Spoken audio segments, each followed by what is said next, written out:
I'm Aniwamidei, this is Christian Weekly News. And now that the United Kingdom is set to leave the European Union, we'll be asking, why is the nation so disunited? And what can the church do about it? A little unpacking of the results points to serious and deep divisions within the UK. Here are some illustrations of these. First, the vote itself. 51.9% of the nation voted to leave the EU, whilst 48.1% voted to remain. Second, over 1 million people have signed a petition for a new EU referendum because the vote was so close in view of the voter turnout under 75%. The petition must be discussed in Parliament because it passed the 100,000 mark. Third, an emphatic majority of young people voted to remain.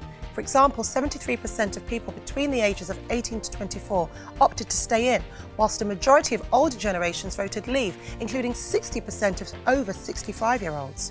Fourth, London, Scotland and Northern Ireland overwhelmingly voted to remain, whilst the Leave campaign triumphed over the rest of England, Wales and most of the Midlands. 5. Because the Scots voted remain, but the UK voted to leave, Nicola Sturgeon, the leader of the Scottish National Party, said that another Scottish referendum about whether or not Scotland should leave the UK is now on the table. 6. Over 118,000 people have signed a petition calling Sadiq Khan to declare London independent and apply to join the EU. 7.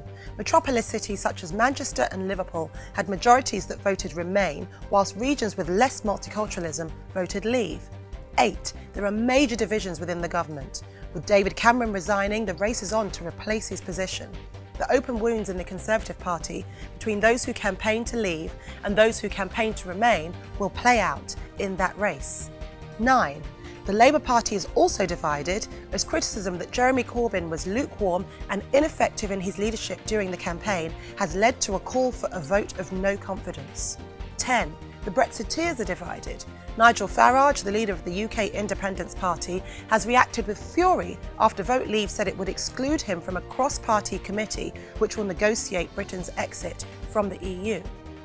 Whether you voted Leave or Remain, the serious question for us all is this: why are there such deep divisions in our nation, whether we're Christians or not? And most importantly, what can we do about these? Leading Christian figures are calling for the church to pray and unite. The Archbishops of Canterbury and York issued a joint statement to that effect. David Lindsay of Christian Concern reminds us that this situation calls for humility, repentance and seeking God's face to heal our land in line with 2 Chronicles 7. But Andy Flanagan, the director of Christians on the Left, also probes us to ask ourselves how much time we spend building relationships with those on the other side of our opinions, cultural and social divides. It's impossible to come together if we never meet people who are different from ourselves, our families and our friends. Isn't it time for us to work very hard to step outside of our natural environments and meet others who look nothing like us, sound nothing like us and reason nothing like us?